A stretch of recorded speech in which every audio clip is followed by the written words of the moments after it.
नाम चाहिँ सुस्मिता तामाङ हो, गाडी नाम चाहिँ अर्कै हुन्छ। कतिले जोया भनेर पनि चिन्छ, जोया। साथीहरूले चाहिँ नाम राख्नु त्यही नाम। म चाहिँ सिन्धुपाल्चोकको सिन्धुपाल्चोक कहाँ? हेलम्बु गाउँपालिका। ओके। अनि त्यहाँबाट चाहिँ म 11 वर्षको उमेरदेखि नै घरबाट बाहिर भयो। त्यही कारण मेरो नेपालको पढाइ छुटेको कारण चाहिँ के हो, घरबाट बाहिर हुनु कारण चाहिँ अब घरको आर्थिक अवस्था अलिक कमजोर छ। बाबाले अब अलिक पैसाहरू लाग्यो भनेर चाहिँ काठमाडौँ ल्याएर राखिदिनु भयो।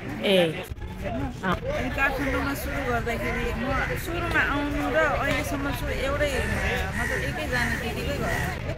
अहिलेसम्म अहिले पनि उहाँले यो जमाना पनि उहाँले नै मलाई रेकमेन्ड गर्नुभयो। उहाँले नै मलाई खाए अनि तँलाई राम्रो हुन्छ भनेर भन्नुभयो। मैले खाएँ, मलाई विश्वास लाग्यो। अनि आफूलाई फाइदा भयो। फाइदा भएपछि अनि मैले आफैले पनि गरेँ। अहिले चाहिँ आफैले गरेको उता पनि गरेको साउन्डमा। अहिले त्यहाँ चाहिँ दिदी बस्नुहुन्छ। अनि यता चाहिँ कस्टमरहरूले धेरै नै फोन गरेको भएर किन छोड्नु भयो यताउति भनेर भन्नुभयो कारणले फेरि यता आउनु थालेँ। पढाइ चाहिँ त्यही कारणले टुक्यो। अनि 11 वर्षको उमेरमा आएँ, फेरि 13 वर्षमा विदेशमा पुगेँ। 13 वर्षको उमेरमा विदेश पुगेँ। कहाँ पुगे? कुवेतमा पुगेँ। कुवेत पुगेको 13 वर्षको उमेरमा? ओ माई गॉड। अनि कसरी पुग्यो? यहाँ चाहिँ कसरी पुगेँ अब मेरो जिउ चाहिँ पर्सनालिटी यस्तै हो। पहिला अलि अग्ली खाइलाग्दो जिउ चाहिँ ठुलो ठालो भएको कारणले अब बाबाले चाहिँ अब विदेश जाऊ, यो अब तिमी त्यति बेला मैले काम गर्थेँ नेपालमा जम्मा 500 रुपियाँ। 500 रुपियाँमा? 500 रुपियाँमा। त्यति बेला फोनको सिस्टमहरू थिएन। अनि बुवाले चाहिँ अब विदेश जाऊ,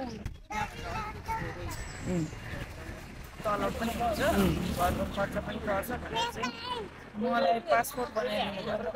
त्यो उमेरमा पासपोर्ट बन्नु भनेको एउटा मजा जस्तै हो होइन। त्यति बेला चाहिँ अब हजुर बाबुलाई चाहिँ बाबा बनाइदिनु भएछ बाबाले, मेरो बुवाले।